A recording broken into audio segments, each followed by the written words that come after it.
Hi guys, today we start talking about how to design game logic.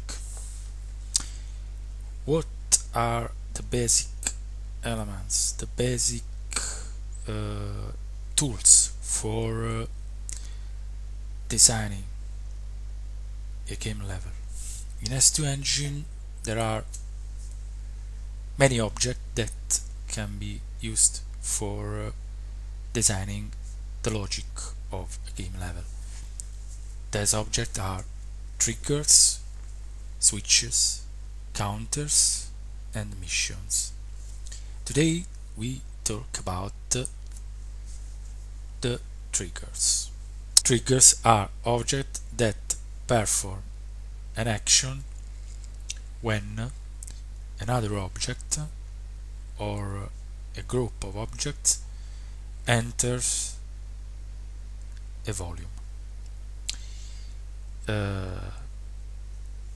In S2ENGINE there are many kinds of triggers basing on the action they perform when a volume is entered.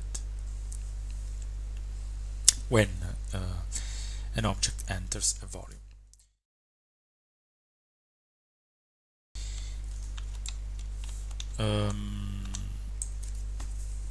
Today we talk about activation trigger. The activation trigger is a trigger that activates an object when another object enters a volume.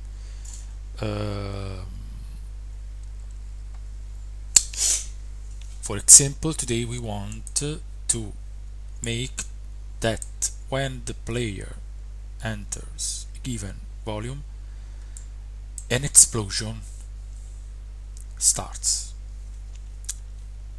So we first insert the explosion into the scene. This is the explosion.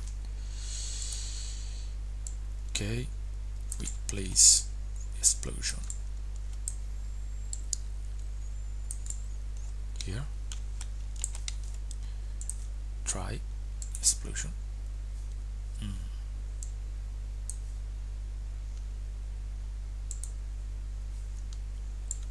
Okay, so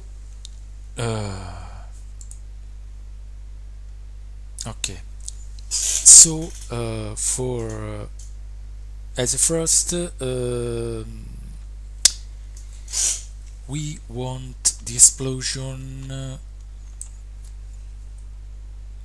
not starting when the game starts. If I play game now, I see the explosion happens.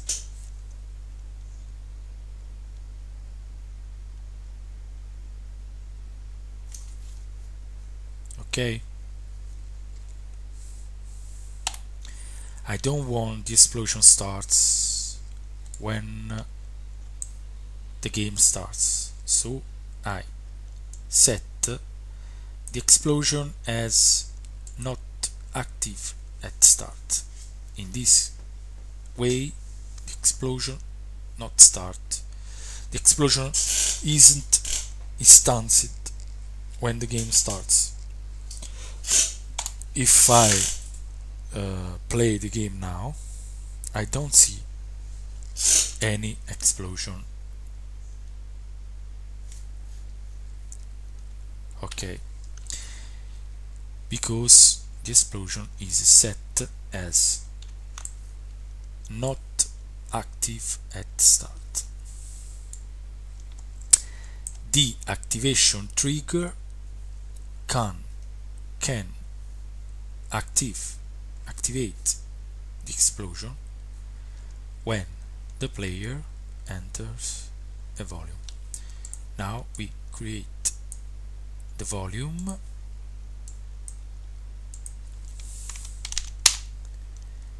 volume we set to have an height of 400 centimeter. Okay,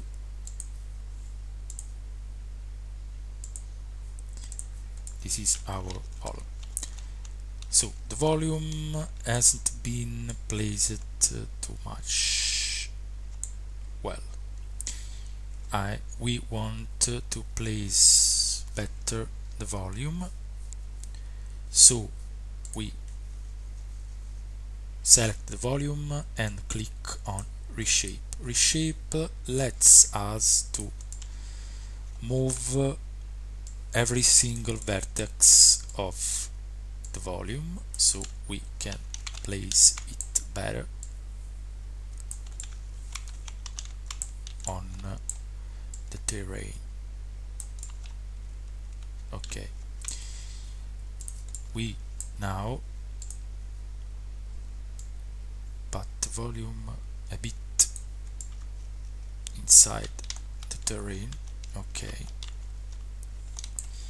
we have our volume. We can assign it also a color, say blue.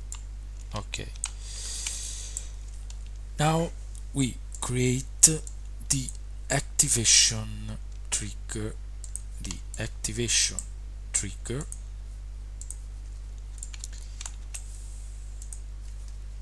that must activate the explosion when players enters the trigger.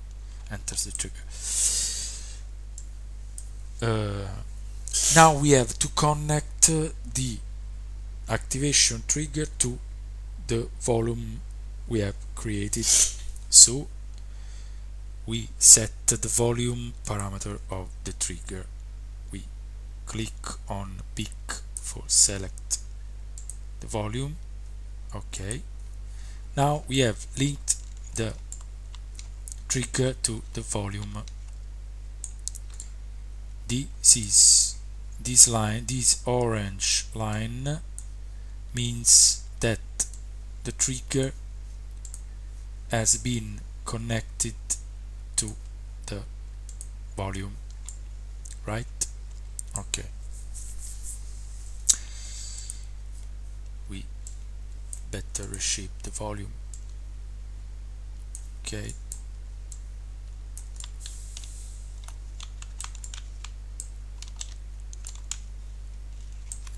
okay, now we have to connect the trigger to the activation trigger to the explosion it must activate. So we click on receivers. Receivers are the objects that receive the action of the trigger, receives the work of the trigger.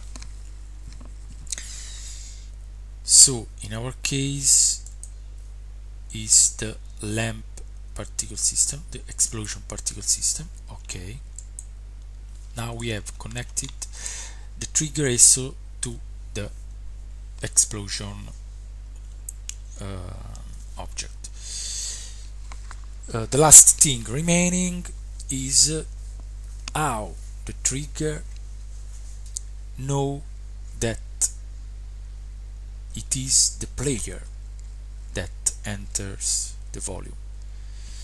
We have to set the color class of the trigger, the color class. The color class is the class of object that can trick, that can make the trigger doing his work.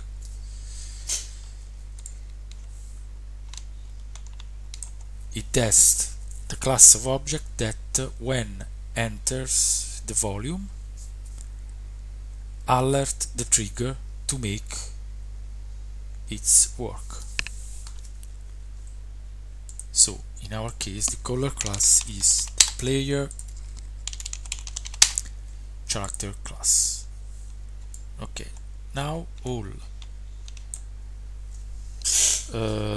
the required things are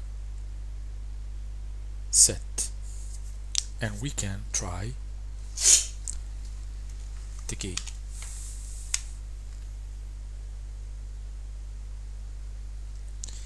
Now if I go near the trees in the distance, I see explosion starts, explosion happens. Okay.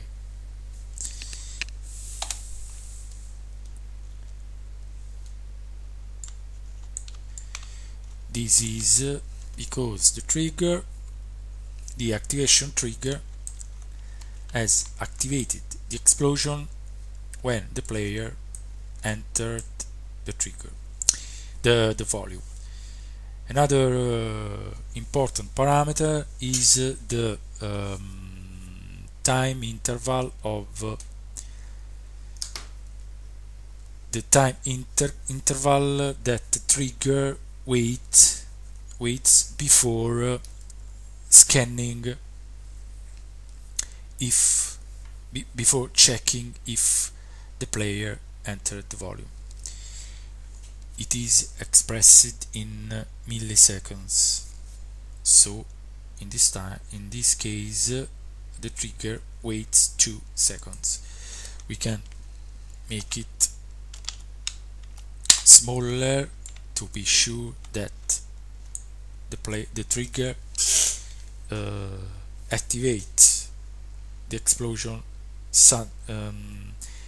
as soon as the player enters the volume.